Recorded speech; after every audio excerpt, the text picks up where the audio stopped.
I still think that it's important to proceed with caution. I don't think that proceeding with caution means that you just doubt the victims or assume that they're lying or something. I think what that means is that we recognize it for what it is. These seem to be credible allegations, although Russel Brand has not been found guilty yet.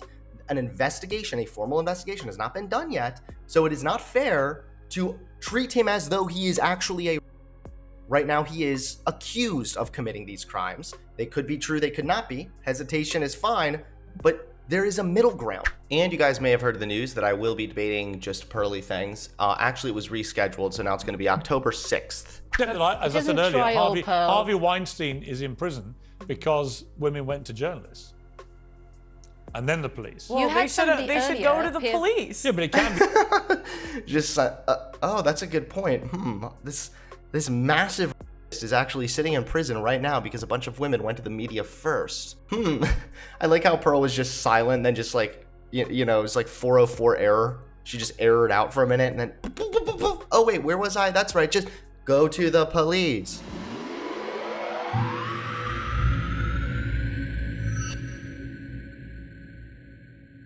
So Russel Brand, prominent Hollywood weirdo, has been accused of assault and predatory behavior from, I think, 4 or 5 different women now, all in different years, all in different points of their life, and all with corroborating witnesses, parents corroborating what happened, because one of the girls allegedly was only 16 years old when she lost her virginity to Russel Brand.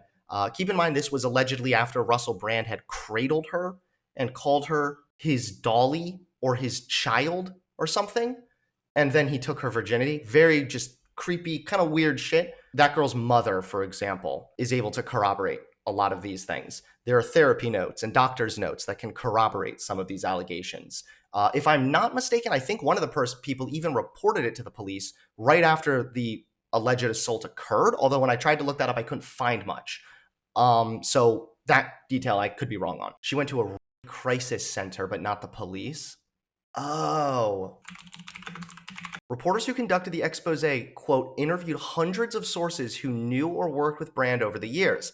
The woman who alleges Brand raped her in Los Angeles was treated at a crisis center on the same day, according to medical records. That definitely gives a level of credibility to her because now there is a medical record showing that this girl was in fact victimized. The journalist also reviewed alleged texts hours after she left his house. Quote, when a girl says no, it means no, she said.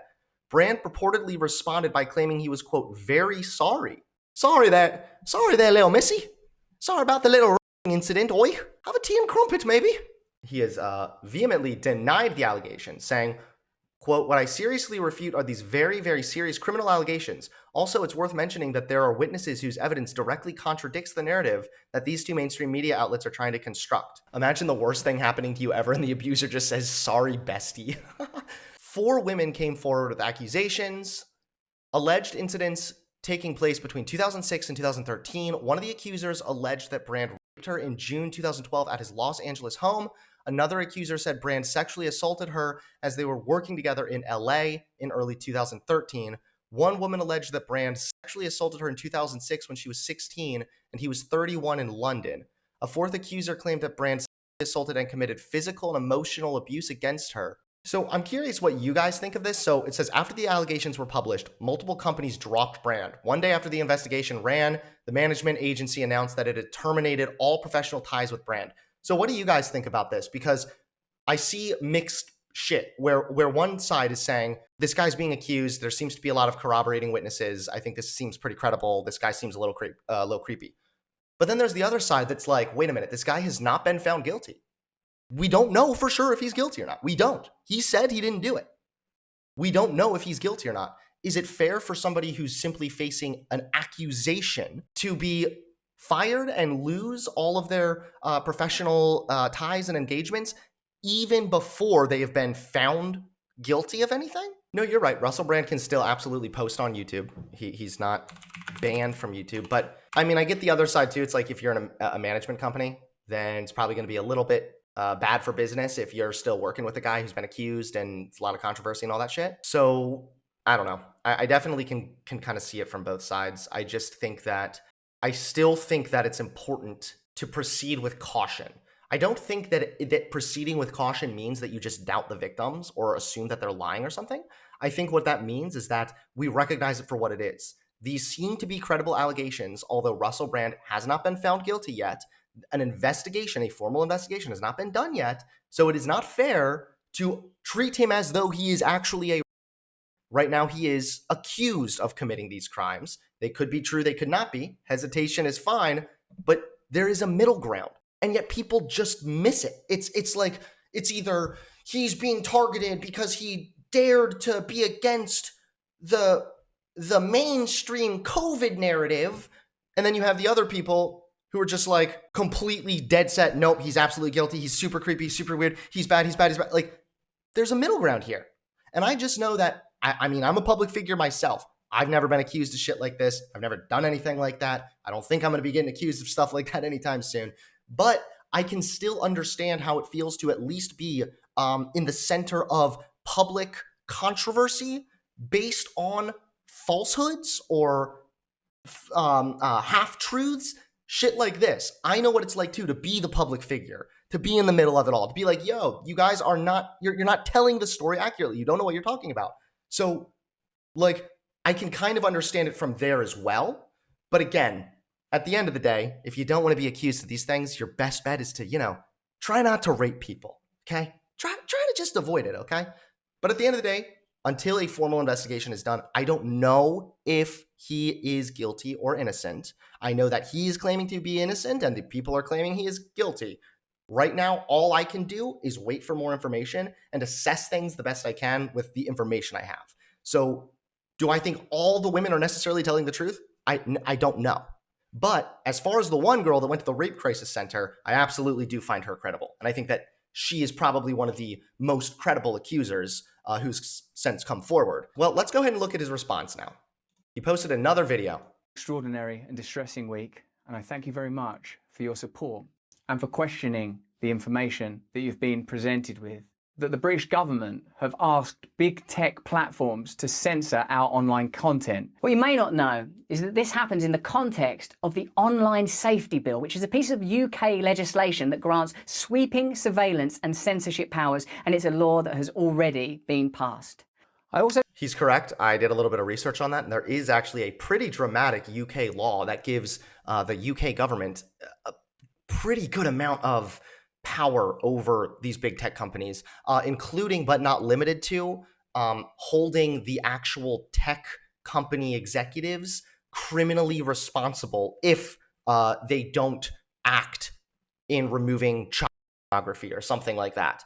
So some of that, I actually don't think that's necessarily bad. I think that's probably good, because anything you can do to try and cut that shit down is going to be the best case scenario. But there's also a lot of iffy stuff in that bill as well that gives them some concerning amount of power and authority. Let me see if I can pull it up real quick, because I was reading about it yesterday. So the new law is the UK's contribution to the efforts in Europe and elsewhere to clamp down on the freewheeling tech industry. So they have approved an ambitious but controversial new internet safety law with wide-ranging powers to crack down on digital and social media companies, TikTok, Google, Facebook, we know them all. Digital rights groups say it threatens online privacy and freedom of speech. So let's read about this. The new law requires social media platforms to take down illegal content, including use hate speech and terrorism. So that's a little different. There's not really illegal hate speech in America. Terrorism, that's fair. Revenge porn, good. And posts promoting self-harm. Okay, a lot of this sounds like pretty standard stuff that you would want to be taking off your platform.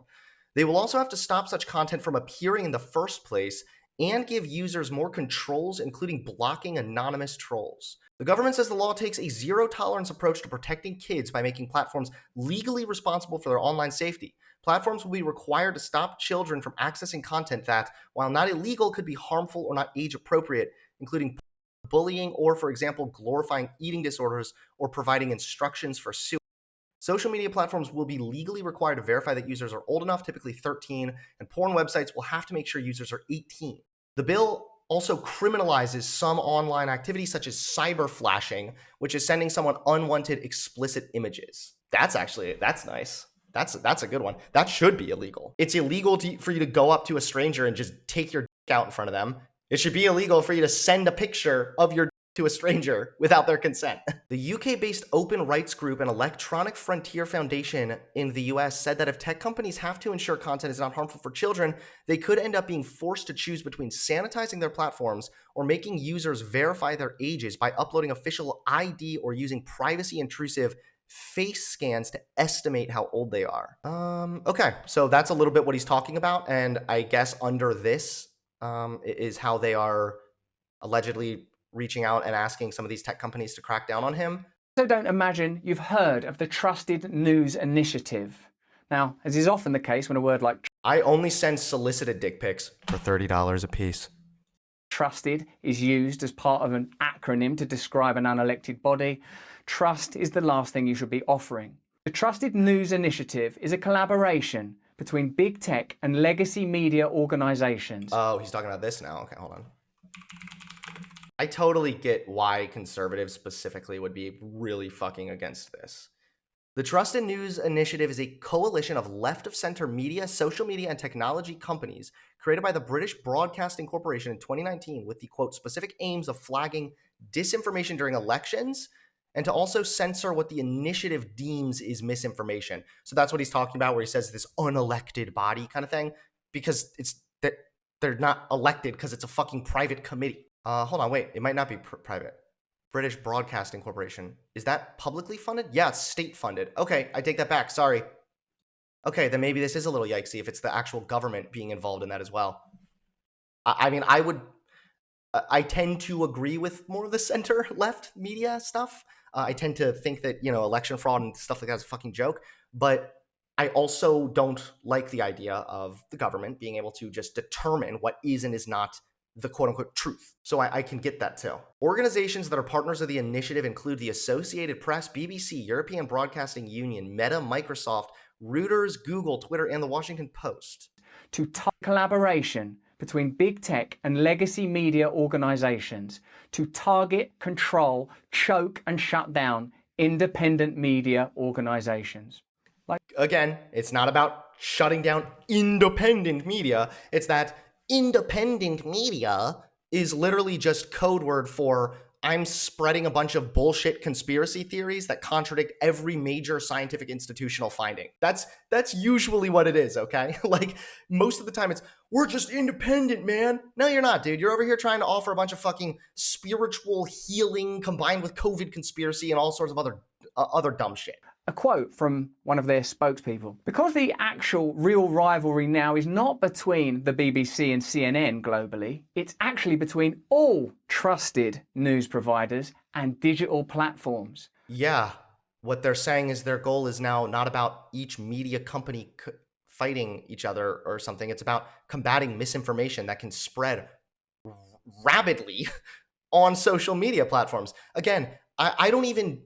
like, I don't agree with this necessarily. Again, I would not be in favor of some kind of a government body that's state-funded working with private entities to determine false information or not. I don't care if they, I mean, I know that we kind of already have that right now. Like, it'll tell us if something is potentially false or whatnot. I don't have a problem with that. But when it's the government being so heavily involved, there are concerns there. So I don't even reject that. I would not be in favor of that. But yet... why is he taking it this route? Why couldn't he just go the same way that, like, I don't know, I'm going? Well, again, you know, I'm reasonable and have brain cells, and I don't know if he does, but regardless, he could just talk about how this could be an issue and how this kind of a conglomeration between the government and private entities and then being able to determine what is and isn't false information, how that could potentially lead to problems down the road. But instead, he just has to go this route, this, now look, they're against independent media like me. Their entire goal is to choke people like me out. Like, calm the fuck down, bro. All right, you're not that special. I think it just comes down to combating misinformation. And how ordinary democracy is anathema now, how it's shut down, ignored and avoided. We're talking about a military-industrial complex that is able to facilitate and start wars. So I swear to God, dude, half of these like populist, like disenfranchised, you know, just against the mainstream, dude, half these people are just unironically just like having issues with capitalism. Like most of the time, that's just what... the military industrial complex to make money. Yeah, isn't it a problem that sometimes the military is incentivized by profit? Damn, that's a little bit of that sucks, huh? I don't think this is big Alex Jones conspiracy hour. I think that's a negative effect of capitalism. But it's so weird because, again, like, he thinks it's like this deep state conspiracy thing. No, dude, that's just a flaw with capitalism. We can fix that with putting some fucking caps on capitalism. We'll be talking about the role of Big Pharma and how Big Pharma have been able to influence government policy around the world and how they've been able to evade due liability and necessary scrutiny. Oh my God, he's actually going this route. This is the most brain dead fucking talking point that every retard gives every time. Did you know that the pharmaceuticals can't be held liable? The first reason that they are protected is because remember when we were rolling out the vaccine, and remember how conservatives everywhere, if they fucking stubbed their toe, they would blame the vaccine? Remember if they had like explosive diarrhea for the third day in a row, then it was the vaccine's fault? Everything that happened, it was vaccine. Did you hear about this woman that got killed in a car accident? By the way, she was vaccinated. Curious. That's what they did the entire fucking time. Do you think that if they had the ability to sue these companies wouldn't be getting hit with a lawsuit every 5 minutes from some brain dead idiot who thinks that because he had a faster heartbeat for 2 hours after the vaccine, that means he can go get fucking $500,000 in a lawsuit? It would be a mess. It would be a disaster. These companies wouldn't be able to actually manufacture drugs the way in which they need to be able to. So that's the first problem. The second thing is you cannot file a lawsuit against the drug manufacturer, but you are absolutely allowed to still seek damages, reparations even, if you will, if you are able to demonstrate that there was an actual negative thing that occurred because of your medication. So let's see, when most drugs cause harm, pharmaceutical companies face product liability lawsuits, but that isn't the case with vaccines. It's just vaccines then. It's not even the entire pharmaceutical company then. It's just the vaccines. Okay. Drug makers and federal government officials admit that although vaccines help keep the public safe, they can cause rare, serious, and sometimes fatal side effects. Court ruled that the federal law protects drug makers from design defect claims as long as the vaccine was properly manufactured and carried adequate warning labels. What do you know? This is so much more nuanced and complicated than Mr. Russel Brand here was actually giving it credit for. Apparently it's just the invincible pharmaceutical companies, dude. They can give us fucking bleach in our medicine and it doesn't matter because they just make the money and we just have to comply. No, dude. You just can't sue about certain vaccine-related issues so long as they actually did follow all of the otherwise necessary standards. And right here, this is the thing they never bring up. When Congress granted drug companies immunity in regular court with the Vaccine Act, it established the Vaccine Injury Compensation Program. The no-fault compensation program is its own, quote, court created to compensate those who claim to have suffered vaccine side effects caused by vaccines. Oh! Since the program's creation in the late 1980s, it has paid more than $4 billion to those who said vaccines harmed them. The average payment per injured party from 2013 to 2017 was about $430,000, an average $229 million annually. Because the program is not fault-based, people claiming vaccine injuries do not have to prove that the vaccine caused the damage. Instead, they only have to show that the injury occurred within a certain time period, depending on the vaccine. Dude, this is what conservatives would want. This is like the conservatives' wet dream right here. Oh, dude, that's so funny how wrong they are. Oh, god damn. Ooh, man. See, like, sometimes when I'm wrong, you know, I correct myself and then I get to try to not be wrong anymore. But then, like, man, when you're just confidently wrong, bruh, oof. Don't ever let one of these retards tell you that these fucking pharmaceutical companies are invincible and they can't be sued. And even if you're injured from a vaccine, there's no way for you to ever get compensation. It's fucking bullshit. And of course, we'll be talking about media corruption and censorship. So please follow me on Rumble. Let's see how many followers he's gained on here. This video hasn't even been up for over 20. Wait, I have to pay money just to go?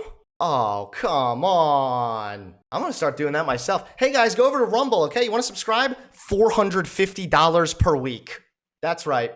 You're paying more to me than you do with your fucking daycare. I'm your babysitter now, bitch. Okay, well, never mind. I guess we're not gonna find out. I'm not giving this dude a dime. Fuck no. Yeah, well, that was Russel Brand's response. Kind of uneventful, all things considered. He didn't really say anything. It was mostly just, I'm being victimized and it's corruption and don't ask me for any evidence of it because just trust me, bro, and I saw it in a dream. It's kind of all he said. It was rather unfortunate, kind of a lame response, I'm not gonna lie. And you guys may have heard the news that I will be debating Just Pearly Things. Actually, it was rescheduled, so now it's going to be October 6th. October 6th, I will be debating Just Pearly Things. So brace yourselves, because that's about to get fun. And I realized that nobody has ever debated her and treated her the way in which she advocates women should be treated. So now it's my turn. Welcome back to Piers Morgan Uncensored. In recent years, Russel Brand's reinvented himself as an anti-establishment commentator online. He has 6.6 million subscribers on his YouTube channel, 11.2 million followers on Twitter, 6 million fans on Facebook, and they're all very loyal to him. Millions of Brand's fans have been crying conspiracy since this scandal broke, led by influential figures like Elon Musk, Jordan Peterson, and Andrew Tate. Why do so many believe that he's a victim of a big conspiracy? We'll discuss this. I'm joined by the controversial influencer Pearl Davis, and from New York, the, equally controversial influencer Louise Mensch. Let's call you both the same title, shall we? All right, let me start with you, Pearl. I've been watching this. It's very interesting how this debate has come down now, with a lot of people on the conservative right in the main, but basically saying they believe he's been deliberately targeted and taken down to silence him because he's been promoting what they see as conspiracy theories. I mean, it certainly seems like that. I mean, I think you just start to see the same thing over and over again, where prominent figures like the Tate brothers, right, come out and then all of a sudden they have all these allegations from 10 years ago. You keep seeing all these really famous people who have a lot of influence later being accused of acting inappropriately.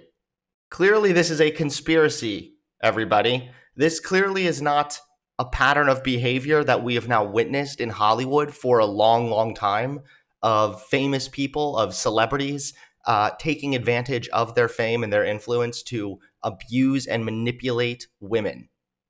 We've seen this happen many times. Now, again, this doesn't mean that everyone who is accused is instantly guilty or we're going to go guilt by association route, but to act like this is a conspiracy, to act as though this is some crazy coordinated thing when we now know that it's not uncommon for people to act inappropriately when they're celebrities, it's bizarre.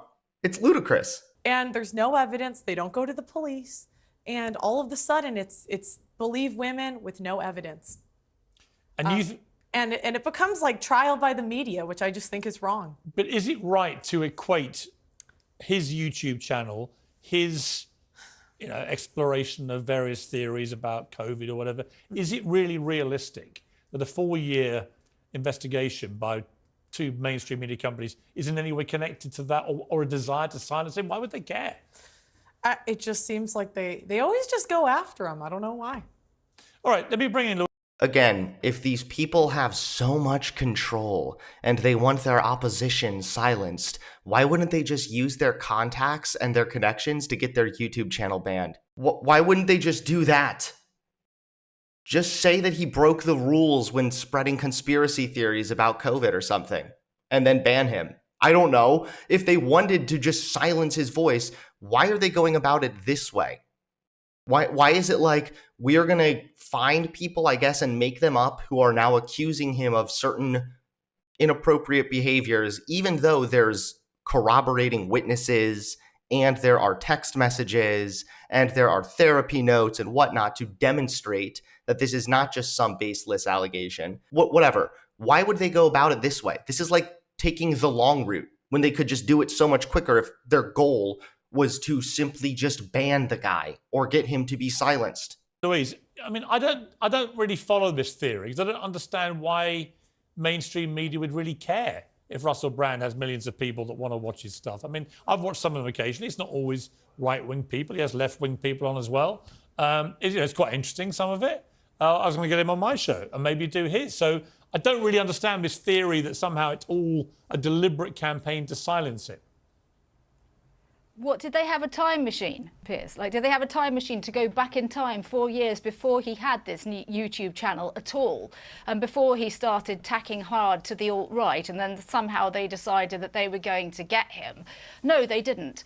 And I think the key thing here is not to confuse two separate issues. The first is the issue of putative criminality of a criminal case that, as your previous guest said, will almost certainly never be brought because this is historical stuff, and saying, which I think you're saying, I disagree with you, that the rest of us can't decide that these women are victims. Now, I don't believe in the Me Too movement. I have a problem with the idea that accusation is the same as conviction. That's not true.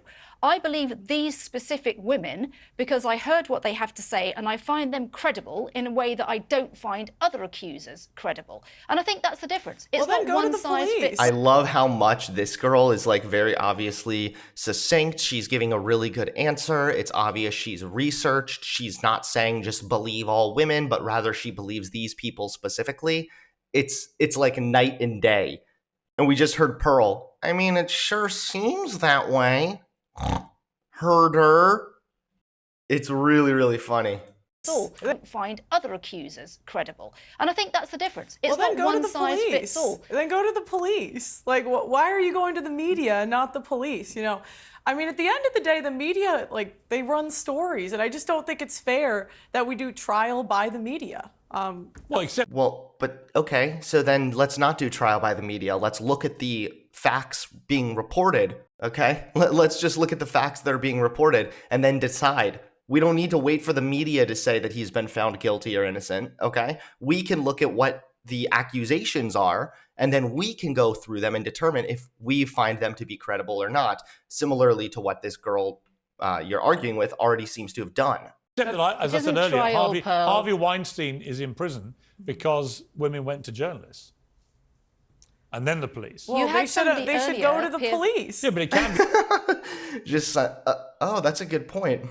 This massive is actually sitting in prison right now because a bunch of women went to the media first. I like how Pearl was just silent, then just like you know, it was like 404 error. She just errored out for a minute, and then oh wait, where was I? That's right. Just go to the police. Go to the police. Sometimes people don't go to the police. Maybe they should. Maybe they should have. It's probably for the best. Yeah, but there's a lot of emotional trauma involved with going to the police and reliving that experience, usually repeatedly, over and over and over again, to multiple different detectives, etc. So there are barriers there. Now, I have already said that, yes, I get that it's incredibly challenging. However, I do think that if you are a victim, that the most responsible thing you can do, I'm not going to fault somebody for not doing it, but the most responsible thing you could do is absolutely report it to the police, if not for yourself, to try and make sure that that person does not continue harming other women as well. I do think the most responsible and the best thing to do is go to the police, but there are barriers there. Not everybody does that. So just defaulting back to your little NPC diatribe about go to the police, go to the police, go to the... Okay, we heard you, robot. Please, can you actually engage with the argument now and try to give us something? Sometimes women feel, we just had the... Why would you? That doesn't make any sense. Well, you go to the journalist instead of the police? But we live in a country here where only 1% of rape allegations lead to conviction. Well, maybe only 1% were telling the truth. I don't know. Does that seem like... Really? Even Pearl could have made a better argument there. She could have said, well, if that's the case, then isn't that more of an incentive to go to the police? If only a fraction of people accused of committing these kinds of crimes are actually indicted, then isn't this a better reason why women who are assaulted or abused or allege abuse should go to the police? That actually would have played to Pearl's argument there really well. I thought she was going to take that, but nope. She took an even dumber route. likely? Well, maybe only 1% were telling the truth. I don't know. Does that seem likely? Could be. Unlikely. I don't know. It says to me the justice system is wrong in the way we investigate these things. Louise? Look, Pearl is somebody who believes that women shouldn't even have the vote. Okay, let's just leave it there. Yes. You heard in your own show. That's an ad hom attack. Oh, man. Today, on your own show today, Piers, one of your earlier guests who was actually defending Russel Brand said that she had been raped and the police treated her very nicely, but when you pressed her and said, then what happened, we heard what happens all the time to women that make these accusations. The director of public prosecution said there were 2 people in the room. I can't prove anything, and they didn't bother to bring a case you need against evidence. the guy. But, And like, that you're was just somebody who was assuming they're telling defending the Russel truth. Brand. You're just assuming they're telling the truth. By the way, anytime someone says, you're just assuming they're telling the truth, take a step back and think, are they just assuming that the people are lying? Because Pearl is doing that also. She's just on the other side of this, waiting for the evidence or anything else. She's already decided those women are not telling the truth. I don't think it's assuming that I mean, where I disagree with Louise, I listen to them. I don't think it is sensible to automatically believe any accused. There's nothing wrong with ad homs. No, she could call her a dumb fuck and it would take no, you're misunderstanding what an ad hom is, my friend. I'm not saying ad hom is an insult. I don't care about insults. An ad hom is where you use some kind of an insult or an attack on the person's character rather than addressing an argument. She didn't make an argument about whether or not women are going to the police or anything. She just said, well, this girl doesn't think women should vote. That's the textbook ad hom attack. So it doesn't have to be in a university to just know like decent rhetoric and good arguing. Users about anything. My natural journal to assuming that I mean, where I disagree with Louise, I listen to them. I don't think it is sensible to automatically believe any accusers about anything. My natural journalistic head says to me that's a dangerous road to go down. We've seen time and again cases in this country where people have turned out to be completely innocent, who were the subject of massive publicity over bogus allegations. Well, and you're telling me that a guy that has women throwing themselves at him 24/7 had to somebody? That doesn't make sense to me. Oh my God, we're actually doing this too? He's got so many women, dude. Why does he have to even? Oh my God. Do you think Epstein, with all of his wealth, had a lot of access to women, Pearl? Are we? This, by the way, is the exact kind of retardation that results from thinking that the crime of is always just this sexual thing. It, of course, is a sexual crime, but that sexual crime is motivated heavily by the desire to have power, by the desire to dominate another person beyond their own consent. That's ultimately what that crime is motivated by, far more than just, oh, a hot girl I can't resist kind of thing. And this is exactly why I shit on this dumb fuck all the time, because of her misunderstanding of these crucial topics. And this is what happens. He's got all these women throwing himself at him, bruh. That's because it doesn't matter if you have 100 women ready to fuck you or you have one woman ready to fuck you. Rape is not because you're just so horny you can't control yourself. Rape is because you desire that kind of sick degree of power and domination over another human being. This is just such a misunderstanding of the crime to begin with. Why would Epstein have kids if he had lots of money? It's the exact same argument. Because it's a crime of power before it's a crime of sex. Well, I don't think women coming out I don't all think the I don't think you time. can make the leap that couldn't happen. I didn't say it couldn't. I'd say it's very unlikely. Like, is Elon Musk, is he going to rob a bank? Probably not. I think it's... That's because people might rob a bank because they actually need money. People don't commit just because they're so desperate for sex. certainly less likely, but he could do it. Louise, final word to you, quick. He had thousands of women, yeah, but he decided he had to go and pick up a 16-year-old from school. Look, I don't have to see him convicted in a court of law to believe these accusers, because these specific accusers are credible. Okay. Their stories are credible. Why are they credible? We've got to leave it there. Is there a woman? We will come back to this because it's bound to keep going, Miss Scandal. Thank you, Pearl. Thank you, Louise. Wow, that was like a dumpster fire.